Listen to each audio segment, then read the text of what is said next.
I commend each member here for their willingness to serve on this special committee, and all those who designed this process, Speaker Bauer, Leader Long, principal among them.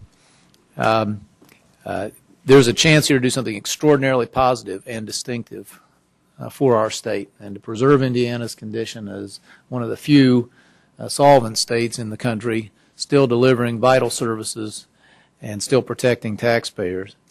And I really look at the days just ahead of us between now and when you conclude your deliberations as a very positive opportunity.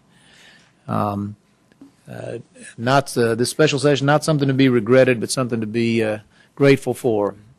Indiana avoided a very, very serious mistake when it hit the reset button and agreed to start over through no fault of any legislators. You were dealing with a revenue forecast that was catastrophically wrong. Now everybody knows it. There's no debate left about it. And the new forecast, which I hope is it's certainly more believable, and I hope it proves accurate or even conservative, recognizes that you were trying to write a budget to a number that was well over $1 billion too high. That would never have worked, and we'd have been here in the same position because I'd have had to veto it. Couldn't have signed it in good conscience. I hope you have noticed and will continue to discover that we have tried to listen very carefully and to accommodate legislative concerns that we heard during the regular session. The budget that we have submitted to you looks a lot like our January submission, but we trimmed it further with a view to the fiscal realities. We've continued, as you know, to see erosion in revenues. And May, which was just released, was 60-odd million below the forecast you had been dealing with, and even below the current forecast. But please note the ways in which we tried to acknowledge concerns we heard raised. I'm prepared, as you know, to see us use some of our reserves in order to make ends meet these next 2 years. To the line of $1 billion, not a penny more, please, but up to that point, if it's your will, I think this can be prudent and still protect services and taxpayers going forward. We've done everything we can to give education, public education, along with public safety, the highest priority in this budget. We have looked in every other corner. We have scratched and scraped and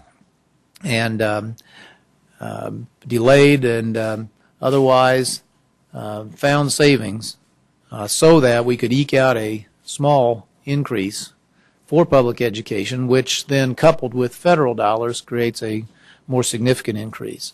I hope you will give favorable consideration to my suggestion of an education trigger, that in the happy event, which we all wish for, that this new forecast proves conservative. That is to say that somewhere in the 2 years there are more money than is estimated.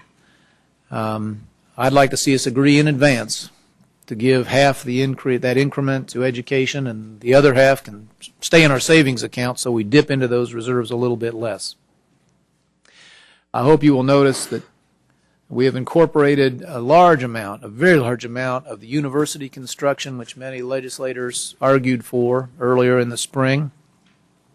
Please, however, respect the important principle that one-time money, and we'll be using federal dollars for much of this, should be used for one-time purposes, not built into a base of spending that can't be sustained later on. The last example I'll give, although there are others, is that we have agreed to postpone any further prison construction beyond this budget cycle. I don't want anybody to think this will be easy. I remember quite clearly that in the transition documents I was given in December of 2004, I was told that it would be absolutely required and essential to build new prison capacity the next year. Well, we didn't build it in 05, and we didn't build it in 06 or 07 or 08.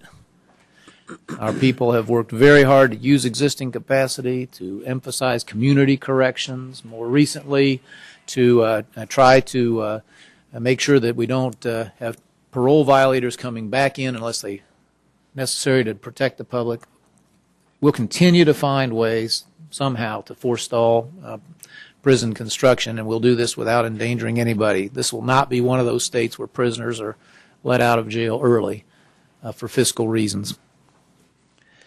The cooperative spirit in which we offer those and other changes to our original proposal, you'll find reflected also in our reaction, I'm sure, to any changes you may want to make in this budget. Within the boundaries we have set, there's almost no suggestion you might make that we won't try to agree with.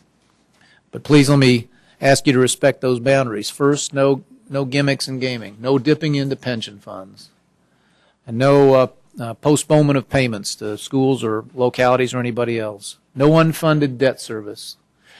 If we believe, by the way, that capital projects like university construction might lead to some greater job activity in the near term, then don't push it out later. Let's get busy right now, and let's pay for it in cash. And in fact, our proposal says the universities have to have their plans ready within 120 days.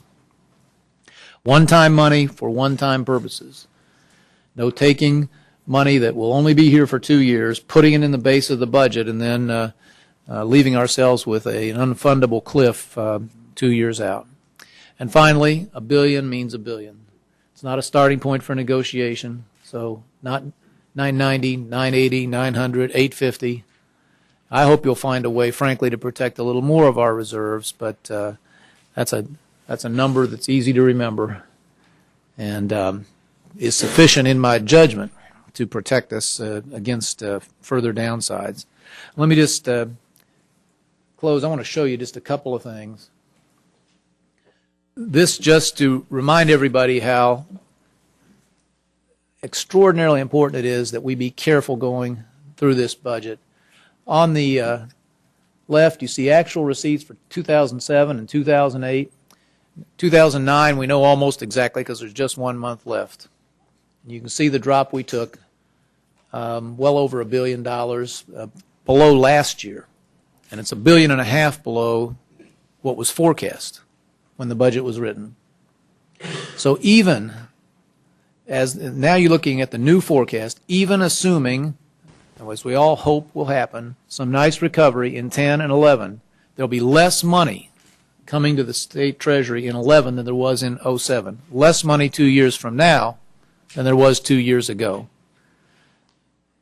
And it would be incredibly irresponsible to put ourselves either now or in 11 in a position in which we had to do what is happening all over America right now to schools and to other vital services.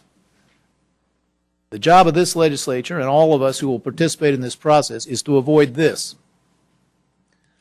Enormous cuts to education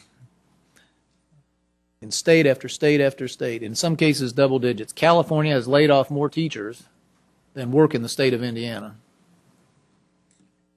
And the list of states which have not turned red on this map continues to dwindle. Now we have an opportunity to distinguish our state, to stay in the right color on these maps, on these two important maps, and I'm just very grateful to all of you who I know will take a leadership role in seeing that happens. Thank you, Mr. Chairman.